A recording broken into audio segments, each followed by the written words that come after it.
A week had passed since Cicely had left Lytton Hall, the Aubrey family home, and had taken to the road before arriving with her hostess in Shropshire. Throughout the journey north, Cicely had begun to feel less concerned about her place in unfamiliar surroundings, and the discomfort and bewilderment had been replaced with an increasing sensation of, she wasn't sure exactly what it was. Hope, perhaps. Or even mild happiness.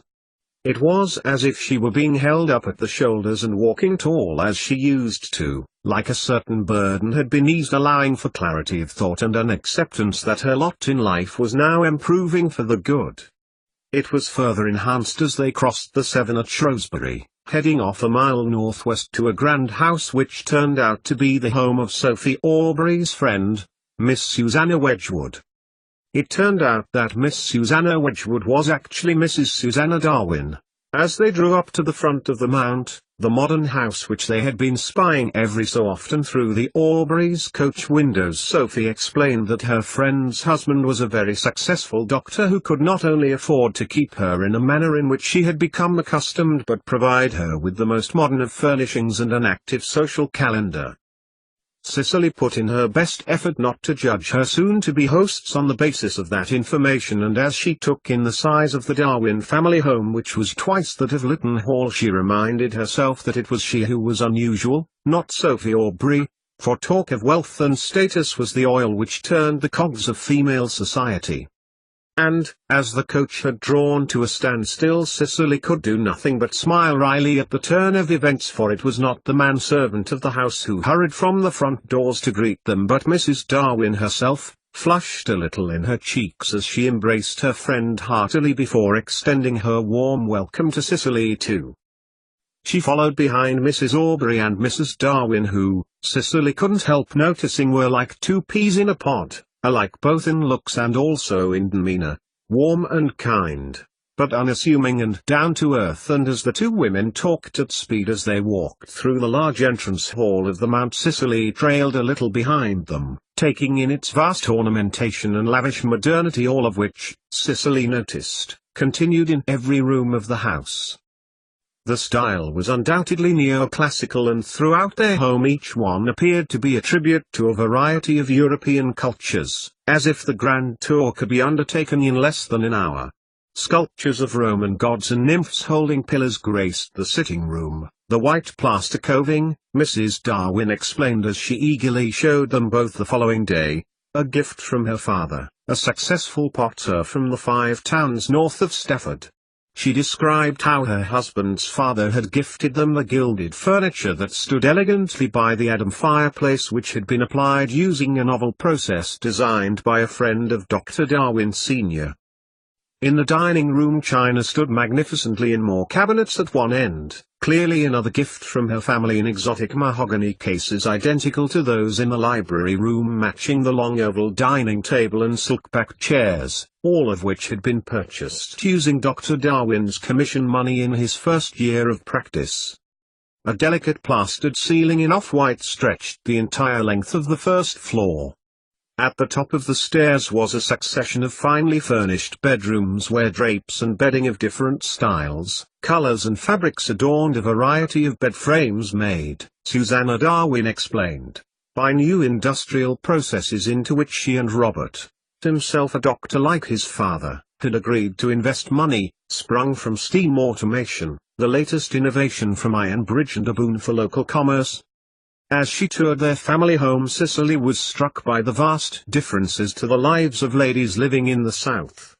The provincial environment of the Darwins was such that their lives revolved not about aristocracy and class grandeur, which cascaded outwards from the center of the capital like ripples in a pond, but around local commerce, family business and trading opportunities.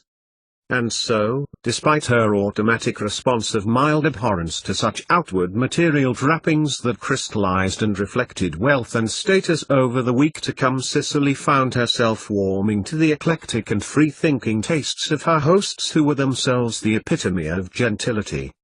Cicely was not only made to feel welcome but, When she explained the task that she was to undertake on behalf of her husband over dinner on her first evening at the Mount, she was bluntly informed by Robert Darwin that he would be ashamed to the point of mortification if his library, which spanned almost half of the first floor, was not befit for her purpose, for, he explained, it contained not only the most up-to-date work but also immense variety.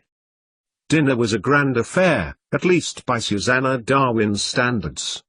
Mrs. Aubrey, who had insisted on packing the dress that Cicely had worn to her own entertainment, had mentioned to Cicely as they were travelling that Mrs. Darwin would, should there be such an evening planned, be flitting around, fussing over the tableware with the housekeeper and up and down to the kitchen speaking to the staff. Her hostess did not disappoint, and, though it was not as stately as Sophie Aubrey's soiree, Cicely could see this was the best the Darwins offered, and as such, she didn't mind playing the part again of honoured guest. She was glad Robert Darwin had mentioned the library to her. She had boldly wandered off on her own that afternoon and found her own way there. Once she had seen its rich offerings, filled with everything new from the Royal Society, she knew that her work for Stephen would be helped immensely were she to read what the library contained, including on the mahogany desk in the centre a basalt finish letter writing set with its inkstand and sand for blotting out for use. She had to agree, silently however, with Robert Darwin that his library was the best she had seen in a very long time. "I would very much like to spend some time there," Cicely replied as she nodded at the host and hostess as the second course of wild hare and pheasant was being served to the small company of adults. The Darwins' 4 children, who Cicely had met briefly that afternoon, had long since eaten and were now in the rooms and nursery on the second floor, abetted by Susanna Darwin herself, something which had Cicely in admiration of the woman in light of her obvious excitability regarding her own hospitality that evening. "And I am sure your books are indeed fit for purpose." She leaned towards Mr. Darwin a little and smiled. "Tell me, sir, do your books contain anything that would help me to explain the diversity of species that my husband described on his visit to the Galapagos Islands? Robert, darling, would you be so kind as to pass Mrs. Aubrey the wine?" Mrs. Darwin's words were nothing if not polite, but there was a certain exasperated edge to them which made Cicely realize that she had overstepped the bounds. Women of her standing were supposed to speak of fashions and arts, or, in such provincial company as the Darwins, local manufacture and commerce. Cicely looked around the dining room, which was as beautiful as the rest of the house and, as the rest, adorned with grand objects of sentiment. Cicely had been told of the origin of most of the pieces by Mrs. Darwin as she and Sophie were shown in from the drawing-room for dinner. The dining table had been made for them by a woodcrafter near Derby, where Mr. Darwin's father, Erasmus Darwin, had moved to continue his practice. It had been their wedding present from the doctor, whose portrait hung over the fireplace in the dining room and whose absence from their lives for the past 3 years had been much a sorrow to them. I do apologize, Mrs. Darwin," replied Cicely softly to her hosts, an element of guilt settling in her stomach. "It was an unfit subject for your such fine dinner table." She jumped as Robert Darwin thumped the table, and she turned sharply, memories of her father in a temper flooding back. "Ha! Not at all." Robert Darwin thumped on the table again, making the cutlery move and grinning mirthfully. "Did you say your husband is in the Royal Society? Perhaps I know him. I think it would be about time that father's book is brought out again." Cicely turned and smiled a little towards the other guests at the table, but Dr. Darwin was not finished with the topic of his library. "And upon the desk something from my much esteemed father-in-law," he continued, raising a glass to the guests. Cicely reached towards a thin-stemmed crystal glass, something made as a gift from the local craftsman she had learned earlier that evening. "Josiah Wedgwood," replied the man sitting opposite Robert Darwin at the other end of the table. "Indeed, Samuel, indeed," acknowledged Robert, nodding towards Samuel Jinks, himself a doctor who practiced medicine in Shrewsbury with Dr. Darwin. He and his wife were regular guests to the Mount, and the odd mix of company was something to which Cicely was unaccustomed.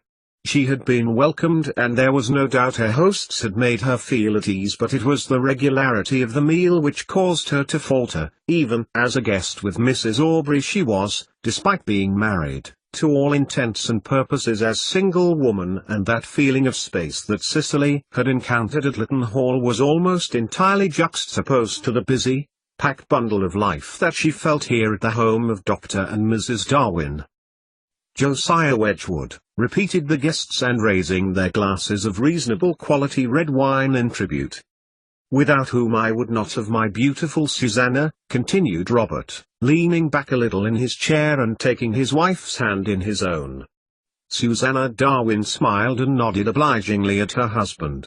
Clearly the sentiment of rigid formality was there, as was required in a modern early 19th century household, but as Susanna and Robert glanced across to one another, Cicely could see that their love for one another was not just dynastic, even if it may have started out that way, something too which Sophie Aubrey was keen to express on their way.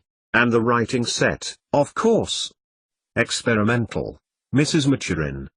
Josiah Wedgwood never put them into production. Not cost effective. But I am honored to have his test piece, something I use on every occasion. My father does have a thing for experimentation, commented Susanna as the dinner service was rapidly removed to be replaced with the tea service, something which Cicely recognized immediately to have originated from Mrs. Darwin's father's factory. Although this would be one of his better ones. "The Queen range," elaborated Mrs. Jinks, nodding towards her cup and smiling. "One of the more popular choices from the Wedgwood factory, Mrs. Darwin." The woman's words were more a statement rather than a question, but Susanna Darwin nodded in any case, adding a couple of sugar lumps to her cup with a beautiful pair of silver sugar tongs and stirring the drink with a matching spoon. "The prices will soon be a name to be reckoned with, so says Erasmus," nodded Dr. Darwin, stirring his tea with a spoon of his own. "My elder brother, Mrs. Maturin.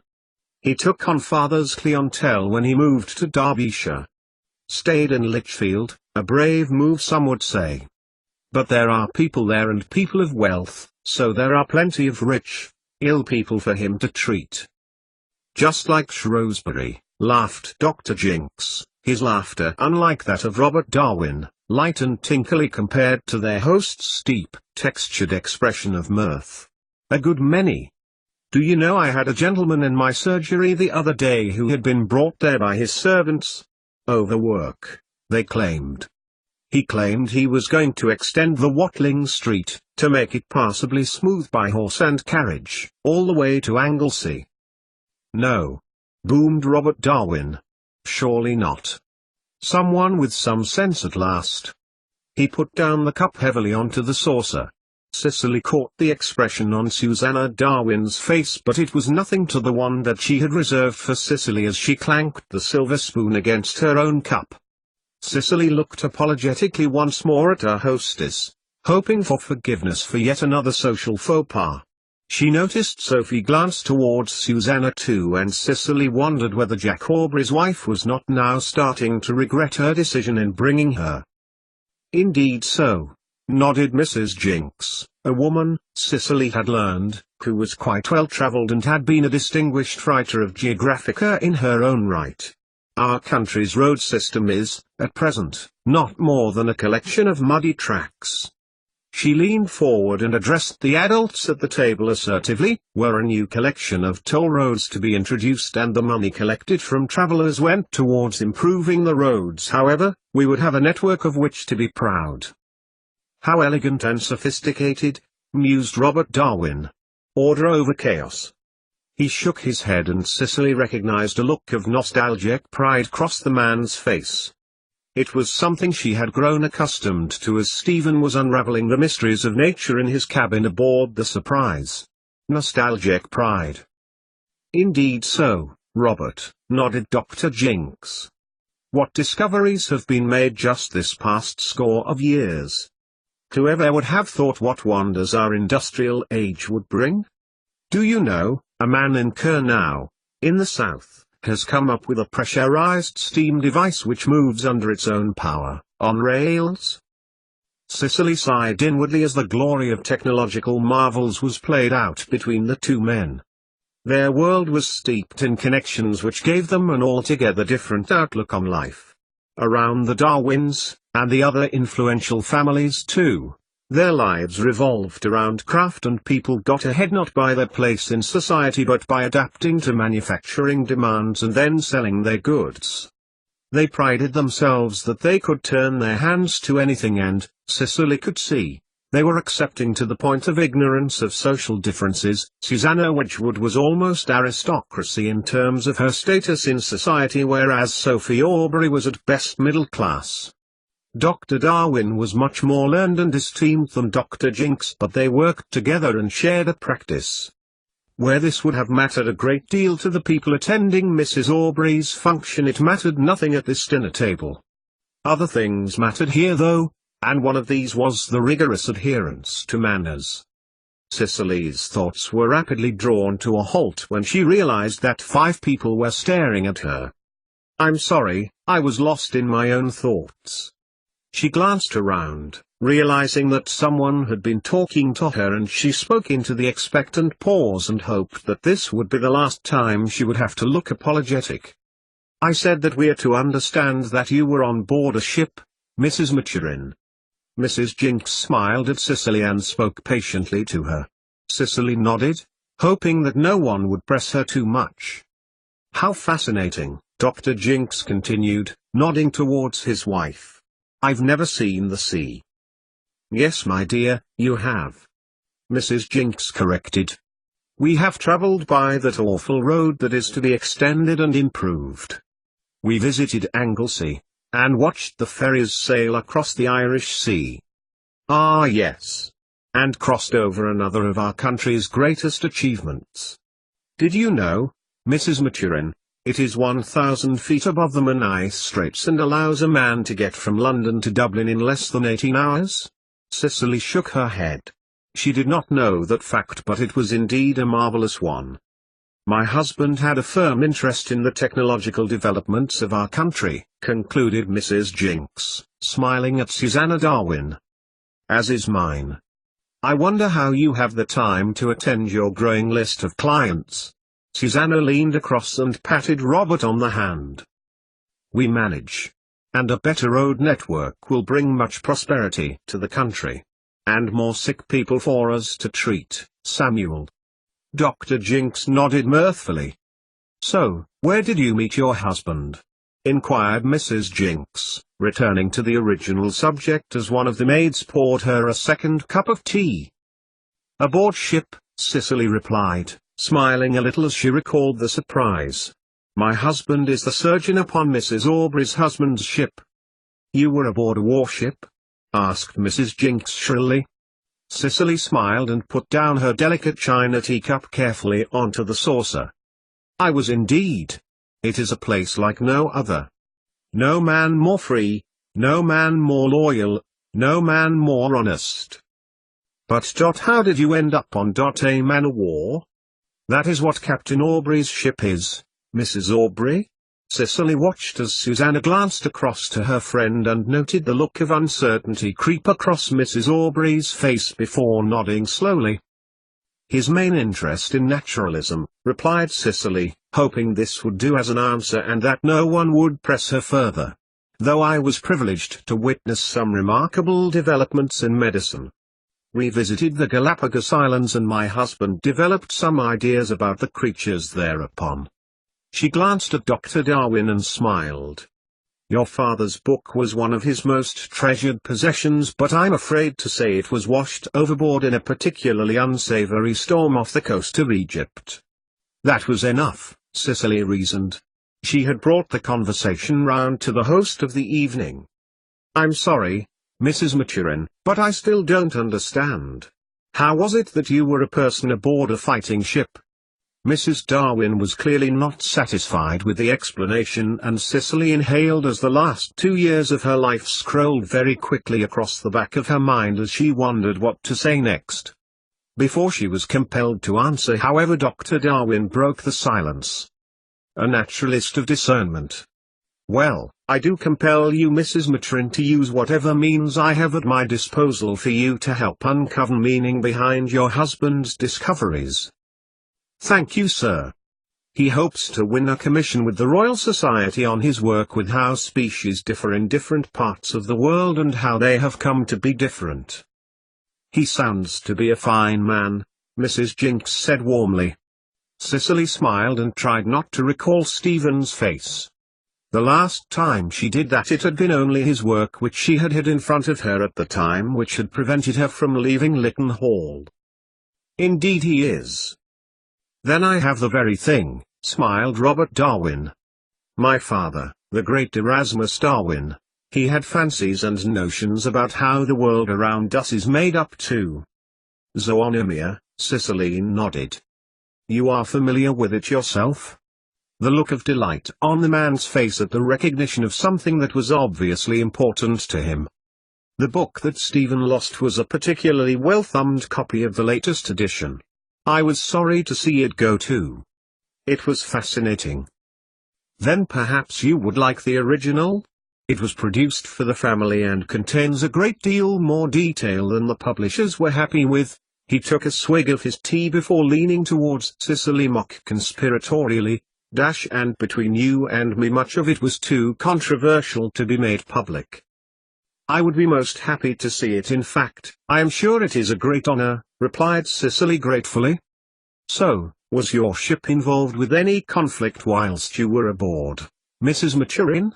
Asked Dr. Jinks. The latest news is that he is headed towards Mantua.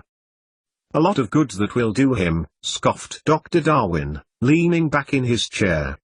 Nelson will be on his tail, or that of Villeneuve, whichever's the filthier. That's if he decides to use his fleet again. Dr. Jinks shook his head as one of the servants made to pour tea into his cup. They have promoted an Irishman. Wellesley. Whether he'll be any good. He's supposed to be good. And the fact that Nelson's thrashed him once. Good for morale. Both men glanced at Cicely as if expecting her to join in. Cicely said nothing and picked up her teacup again. Feigning ignorance was much better than enduring Mrs. Darwin's displeasure at a female guest speaking on male-related matters. Once is not enough, continued Dr. Jinks. Oh, the Nile may be a great victory. Or indeed a great victory, punned Robert Darwin. Kept the metal workers in Sutton busy for months. Whoever would have thought the Cymry. From Swansea of all places, would have the answer. But they did. It'll be the copper that'll win us, Dr. Darwin concluded knowledgeably. Smoother in the water, stops barnacles and weeds growing. He glanced at Cicely again and this time she felt a blush creep onto her face. She wished she could participate in the discussion. Of course the copper on the underside of the boat was a good idea. Captain Aubrey had a thin sheet of iron on the Surprise which had to be treated every 2 weeks to stop it from corroding, but copper, well, it didn't corrode. An ingenious solution. Ingenious. She heard Dr. Jinks echo as the conversation continued around her. Old father would have loved that, added Dr. Darwin.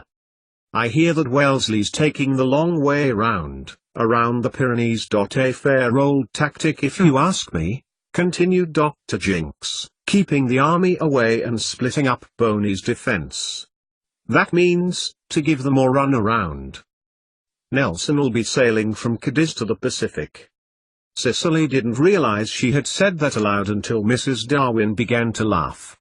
Her laugh was light and airy but appeared to be expressed in surprise rather than condemnation of Cicely's perceived error of speech. You seem to have picked up a fair amount of naval stratagem in your time at sea, she commented, smiling at her friend. Mrs. Aubrey nodded too and smiled at Cicely. It is no wonder your husband thought you fit to assist him. A commission will set him up well, added Dr. Darwin, getting to his feet. He and Dr. Jinks began to walk towards the dining room door, no doubt to continue their discussion about military tactics, or perhaps about manufacturing in the drawing room. Cicely knew that she and Sophie Aubrey would be invited into the parlour to discuss subjects of a different nature. Well, continued Dr. Jinks. Let us see if I cannot assist you too. I have a good friend, Mr. George Richards. He has recently become brother-in-law to a Northumbrian commissionaire by the name of Stevenson. You could do worse than to pass this on to your husband." Dr. Jinx nodded lightly and Cicely nodded too, despite her doubt as to whether the connection would be anything other than manufacturing linked. However honestly it was conveyed. "Yes sir, I will." "Then perhaps, Mrs. Maturin," finished Dr. Darwin, "you would like to see the library now? 88,888,888. Instead of accompanying Susanna Darwin and Sophie Aubrey to the sitting room to carry out stitching, reading and playing, Robert Darwin was keen to show Cicely his handsome bibliographic collection, including the obvious pride of it, which was his father's Zoonomia, written 10 years before. Cicely was rather relieved at his offer, not least because she would be able to allow the women a chance to relay personal information between each other, but also because of the tedium of the aforementioned activities. Dr. Jinx accompanied them, he too keen to examine the book based upon his friend's glowing report of the tome. The large book lay open in a lectern in a glass cabinet, the centerpiece of the Darwin family's library. Robert Darwin explained to both Cicely and Dr. Jinx, as he lovingly removed it from the cabinet, that each double page had an illustration for every day of the year that informed the reader of something interesting about the natural world, and that they were dated. Here was today. He pointed towards the date, August 16th, showing a beautiful hand-drawn and watercolored illustration of a sweet chestnut emerging boldly from its green prickly jacket. "How beautiful," whispered Cicely as she looked over the lavishly decorated page. The letters appeared printed, but she could see from the indentations that they must have been written by Dr. Erasmus Darwin himself. "Well, let me lift it out," said Robert, leaning over the cabinet and placing his hands underneath the sturdy leather cover. Both Cicely and Dr. Jinx watched as he placed it onto the large mahogany desk next to the Wedgwood writing set. "Here." Dr. Darwin took Cicely by the shoulder and turned her towards the shelves of books that lined every wall. "All of these are at your disposal. I shall be glad that they will be put to some use." He stepped back as Cicely moved around the bookshelves, looking at the volumes in awe.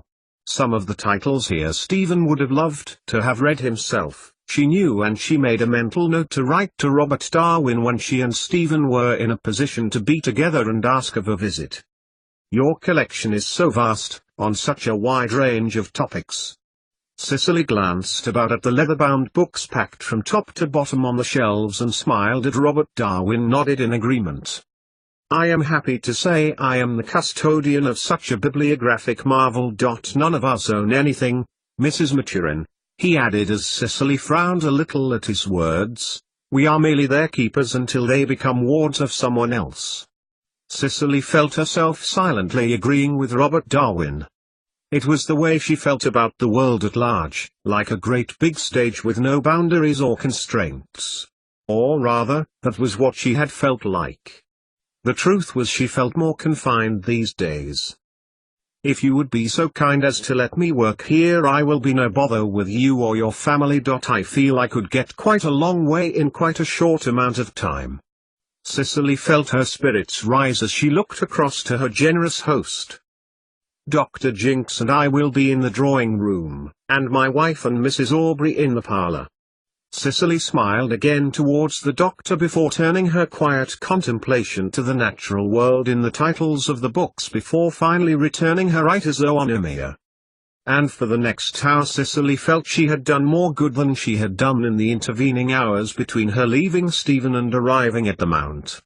Her first task was to identify which books contained useful sources of information, but, much as a part of her was compelling her to continue, she decided that she would be very rude if she were to ignore the women all evening. While the conversation revolved around fashion and society, Cicely nodded and discoursed with the women like a professional socialite, and her relationship with her hostess grew. But at the back of her mind was the burning temptation of information, burning as hotly as her desire to be aboard the Surprise and be with her brother. 88,888,888. Following dinner the next evening, when Susanna Darwin's demeanor towards her appeared to have softened, the hostess took Cicely to see her newborn son. They had a nanny who tended the older children, but she had rejected Dr. Darwin's offer of a nurse, unusual for a middle-class wife, choosing instead to wean the child, as her other children, herself. Cicely had spent most of the day in the library and had made progress in many areas and detailing as much as she could in the margins of her copies of Stephen's notes. The day had passed quickly and the evening meal was soon upon them. Although not as grand as the evening before, it had to be said that Mrs. Darwin's attention to detail was without question high indeed. Dr. Darwin had chosen to retire to the drawing-room soon after dinner to read over some case notes, and so she, Mrs. Darwin and Mrs. Aubrey made their way upstairs. Despite Sophie Aubrey's initial reservations at Cicely's need to accompany them, Cicely had waved away her hostess's concerns, and Susanna talked about her children fondly, about her eldest daughter eager to become a doctor like her father, despite her gender, to which Cicely, as Robert Young, silently approved, and her next youngest son who had an eager interest in nature as they ascended the majestic staircase. Just like his father, commented Mrs. Darwin. And his father before him. Perhaps we'll even have a naturalist in the family, although I am sure Robert would never approve. The nursery was decorated to a crisp standard, as the rest of the house. The crib stood near the door with ample room all around, as was the custom. Middle-class babies were brought up in their nurseries until they were able to walk, were bathed and fed therein. At 6 months old it was some time yet before young Charles joined his siblings in the family room. "Here he is," chirruped Mrs. Darwin, her face softening into a tender smile towards her baby, who looked up towards his mother and grinned toothlessly at the sound of her voice. Mrs. Aubrey followed her friend and she too fussed over the infant, but Cicely remained at the doorway watching the women carefully as the painful feelings that she knew would come played out in the theatre of her mind. Edward. Her Edward. The child named after his uncle. As she gazed on into the nursery, all at once the stifling domesticity and correlating constraints seemed to press her ever tighter into her bodice. The effect was as if she were suffocating, and images of the sea surrounded her as the longing for hot sun and hard days tormented her cruelly. Toiling with passion at the ropes in filthy conditions. Sitting with the men eating maggot-ridden food. Singing about Spanish ladies and the good life that was to be had at each port. But above all that there was her husband. Her Stephen. "Are you all right?" Cicely's thoughts were abruptly broken, and she saw Susanna Darwin's face full of concern as she held her son in her arms. "Mrs. Darwin, I'm afraid I'm not feeling myself." Susanna Darwin continued to look perturbed as Sophie Aubrey crossed the nursery floor, bailing her in a look of equal concern and reaching for her hand. Mrs. Aubrey took the liberty of disclosing an intimate but, may I say, sorrowful event to me. Cicely shot to look at Sophie Aubrey, whose look of concern was cut with potential regret. Cicely hadn't the strength to be offended by Mrs. Aubrey. Indeed, it would be unusual for the two women not to have discussed it, she supposed. Having neither cared for nor participated in society, Cicely had little measure of its content or propriety. "My child died, Mrs. Darwin," she said simply. "I am sorrowful for that." And then, surprising even herself, she dropped Sophie Aubrey's hand and held it out towards baby Charles. "He has bright cheeks," she continued. "He looks like you." "He looks like his father when he is asleep," replied Susanna Darwin. "And he is very bright, very inquisitive." Soon after, and Sophie and Susanna were fussing over the child, and Cicely made her leave, declaring that she was returning to the library to continue where she had left off that previous afternoon. It was almost 9 in the evening now, and dusk was setting in. Through the round landing windows beams of sunlight sheared through the evening clouds, resting upon the crimson carpet where she was treading. Despite her eagerness to return to what Robert Darwin had described as, not one of the finest collections in England but one that suited him, a description which was far off the mark for such a substantial library as his. She lingered a few steps down the staircase listening to Mrs. Darwin talking to her son and waited for the bolt of sadness to overwhelm her again. This time it didn't come, not in the manner in which it usually did, and Cicely held on to the banister wondering why. Her emotions seemed to have changed, and within the last few minutes, as well as feeling the same sadness that she had borne since she saw Jack Aubrey holding her stillborn son, now she felt more at ease with the idea of a child. Being in the nursery, she felt she could have held Mrs. Darwin's youngest son as Sophie Aubrey had done, something which she would never have contemplated before. It was a feeling of calmness. There would be others. This Cicely knew. Other children that she and Stephen would bring safely into the world. Together. Continuing down the stairs, Cicely looked towards the door on the first floor in which she had left her things in which she was studying. She sat at the table again and read over the manuscript, to which she had added a few extra notes underneath her husband's own curly handwriting. And there she would have stayed, no doubt, until early into the morning had she not been disturbed by a loud rapping on the front door directly below her. Coming so late at night at nearly 11, Cicely stepped out onto the becarpeted landing. No, I do not know. From her position on the first floor, Cicely could hear the Darwin's butler talking to the person at the door. It clicked shut momentarily, and she heard the butler make his way towards the drawing room where she knew Dr. Darwin would be located, probably savouring his third brandy right now. Cicely crept further forward towards the stairs, which swept out grandly from either side of the landing, just as those in Lytton Hall had done, something which gave her a good view of the front door. Who would be calling at such a late hour? Cicely thought to herself, and she was surprised when these words were echoed aloud by the master of the house, making his way steadily across the black and white checkered entrance hall. He says he is a justice of the peace. Old Smeaton? Cicely heard Dr. Darwin question. No, this man isn't local. He asked me for my master's assistance. He was most insistent. Cicely crept down a few more stairs. From her vantage point she could see Robert Darwin's back taking up the majority of space in the doorway, the Darwin's butler hovering beside him like a bee waiting beside a flower. She leaned further forward so that she could catch what the caller was talking about, but the voice was too indistinct. Yes, Susanna Wedgwood is my wife, confirmed Dr. Darwin authoritatively. May I inquire who is seeking her? Behind her laced bodice Cicely could feel her heart pounding. Why would a JP be calling at such a late hour to their Darwin's home? Someone who Dr. Darwin did not know?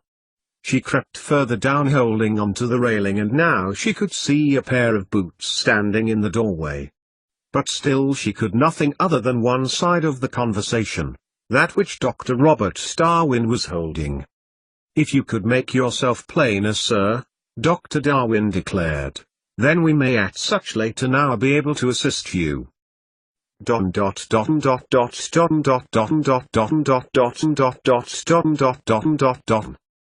Yes, confirmed Robert Darwin, still holding firmly onto the latch of one half of the front door. My wife did have a lady visitor a few days ago by the name of Sophie Aubrey. Cicely ran. Her mind had already put the puzzle together at top speed, and she ran upstairs towards the library.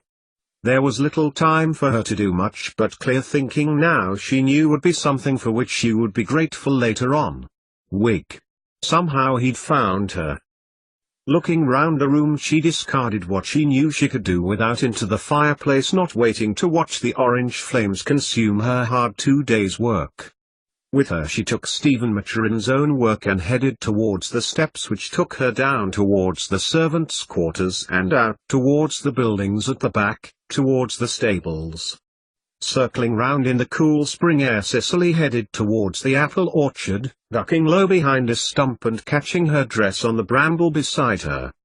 Cicely crept forward, heading around to the side of the mountain, tearing some more of Mrs. Aubrey's beautiful dress on the foliage. The light from over the house's front doorway cast shadows onto the drive, and from here Cicely could see, to her despair, a carriage and upon it the purchased crest of the Whig escutcheon. "You say Mrs. Maturin's father promised her in marriage to you?" To his credit, Cicely noted, Robert Darwin was insisting on the full facts from Whig, thus stalling him. The bulk that was Benjamin Whig standing on the doorstep being interrogated by a provincial physician would annoy him greatly, Cicely knew. Mrs. Maturin does not exist. It's probably a name she has invented for herself. Magistrate Whig's voice was turning decidedly raspy. "Miss Cicely Holm is betrothed to me. She is her father's property. If she is in your house, sir, I compel you to turn her over to me." Cicely turned and sprinted around the outside of the building, leaning against the back wall of the mount as she stared into the blackness that was the Shropshire countryside to the east. There was nothing for it. Darwin would only stall so much, and Whig would no doubt produce a warrant. What was she to do? She knew Benjamin Whig, and he wouldn't give up until he had what he wanted, what her father had promised him. She had to get away. Go. Leave the safety of the Darwins' home and Sophie Aubrey's charitable sanctuary. She had to think fast. To her right was the door through which she had come through, which led up to the first floor. To her right the stable outbuildings with the half-dozen or so horses and ponies belonging to the Darwins. It would take too long to saddle one, and it had been many years since she had ridden. A light appeared in a window which illuminated one part of the kitchen. Distracted Cicely looked in and noticed a maid scurrying about, pausing momentarily to take a jar from the wall and open it, before scurrying away and dousing the oil. And then Cicely remembered what she had seen Susanna Darwin putting in a jar just like that one the day before. Asking for forgiveness from God, Cicely crept into the kitchen. The shelves were high over the pantry wall, and she had to move a chair to reach them. "I'm sorry, Mrs. Darwin," she whispered as her hand settled over a bag of coins. "I'm sorry to bring shame to you." Holding on to the coins and Stephen's work, Cicely slipped the door closed onto the latch and looked at the darkness in the east. That way, she knew, would bring her towards a city in 2 days' walking. But it would be no good trying to get anywhere in her current attire. And then she looked towards the stables again. It had worked before. And she had seen both stable hands in uniform that day. Running into the stable, Cicely soon located the clothing, folded neatly over a railing closest to Spirit, the Darwins' eldest daughter's pony. Ignoring the pungent smell of manure, Cicely tore guiltily at her dress until she was standing in nothing more than corset and bloomers. Now. Or very soon she would be caught, Cicely reminded herself, and she kicked off her shoes, replacing them with the crudely made stable shoes used by the workers to muck out. It worked once, thought Cicely as she noticed a cloak in a hook by the door, and chided herself for wasting time by thinking she needed to be doing. And fast. Within minutes her underwear was discarded too, being replaced by a shirt, jerkin and breeches, and she reaching for the cloak, wrapping it closely round her before reaching up to the horsehair shears which hung from a nail near the doorway. Her own mousy blonde hair had grown back since she had made her transition to Mrs. Cicely Maturin, but despite, or perhaps because of its feminine appearance, she had no hesitation in lopping off most of it, throwing it into a pile with the rest of her clothes before stuffing them under an untied bale of hay. Now away, she thought, looking east again, in the opposite direction to the town. And then she paused, stowing away her stolen money and letter from Stephen inside her jerkin, feeling the guilt of her behavior towards Mrs. Aubrey and the Darwins when they had welcomed her so warmly. "I'll write," thought Cicely, "I'll tell Sophie. She deserves to know, but not now." Now she had to disappear. Behind her voices filled the air. A light came on in the kitchen again, and she could hear voices getting closer and closer. Quickly she made her way towards the gardens. She would go through the gate and into the open countryside. And do what? What can I do? There will be no transport willing to take me to a city dressed as a stable hand, even if I offered money. They would think it's stolen anyway. Which it is, said a little voice in her head. I'll pay it back, thought Cicely to herself, and she darted towards the side of the house, backing towards the front as Dr. Darwin and Magistrate Wiggs stepped out into the courtyard. I tell you, Darwin, she is here somewhere, fumed Benjamin Wigg. He paused in his rant as Dr. Darwin gave him a withering stare. It would help, Magistrate, if you were to give me a full explanation of this. You claim Mrs. Maturin is a deluded Miss Holum, and you have come to claim her as your own? Forgive me when I say that this story would sound a little less fanciful were you not hammering on my door late at night and scaring my children. Cicely Holum boarded a ship nearly 2 years ago, one captained by the husband of Mrs. Aubrey, the friend of your wife. She married the ship's doctor and now calls herself Mrs. Maturin. The marriage is invalid, Mr. Darwin. I have come to claim her. Dr. Darwin, corrected Robert. Now, supposing all this is true, do you really think that, even with your piece of paper, I will allow you to continue to search my house? You will, Cicely heard Benjamin Wigg sneer, or I shall be down to Shrewsbury Town and bringing King George's men with me. 88,888,888. Never in her life had Cicely Maturin felt so scared. Here she was in a foreign part of the country, and by some terrible fortune her father's intended knew that not only was she not dead but also that she had spent time aboard the Surprise and married Stephen. In the darkness lights twinkled, but Cicely didn't care. It was the proximity of the lights behind her on the hill at the mount she cared about at the moment.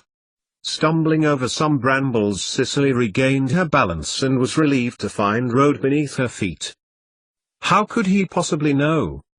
To her right the lights of the town of Shrewsbury shone in her side vision, but she hurried on despite the tortuous rubbing of her shoes and the chill wind, despite it being July, which were finding every hole and gap in her ill-fitting clothing. She would have to send word to Mrs. Aubrey. That was her priority.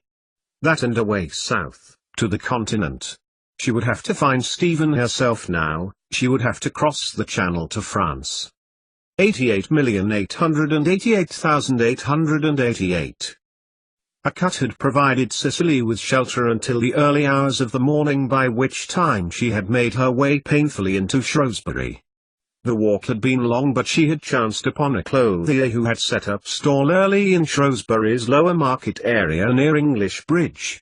Pulling the cloak over her face, Cicely claimed she was a widow purchasing men's working clothes for her brother, who was in search of business in the area. The man was cheerful and served her promptly, seemingly grateful to have a few shillings in his pocket so early on in the day, and went on to tell Cicely that the Union Canal Company had been in town the day before hunting for labourers. It was all she needed to know. Thanking the man for the business, Cicely walked over English Bridge and up their hill towards the countryside again. It took her a good 2 hours before Cicely, now in the guise of a man, found the Canal Company. From the newspaper Robert Darwin had been reading the day before, she knew that the company was moving south to renovate the stretch of waterway in the Black Country, close to Birmingham.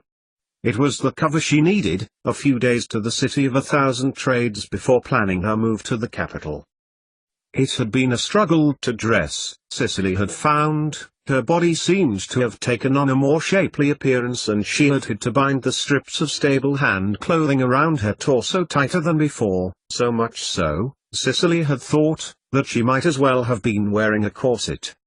She hoped that the shirt would be large enough to disguise her hips. At the bank of the Shropshire Union Canal, young men, old men and boys stood in line. The line-up was unlike that which she had endured to gain a place aboard the Surprise. The company seemed in need of navvies, and few questions were asked.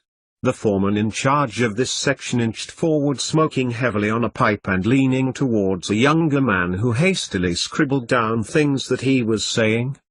Occasionally the foreman would pause and puff smoke into the face of a potential recruit, and as he neared Cicely she realized with some relief that everyone in front of her had been herded off towards the Navigational's camp. She held her breath as the foreman, seemingly distracted by something unrelated to recruitment, glanced over her and on to the next man. The young lad who was scribbling down information beside him leaned towards her. "Name? Robert Young?"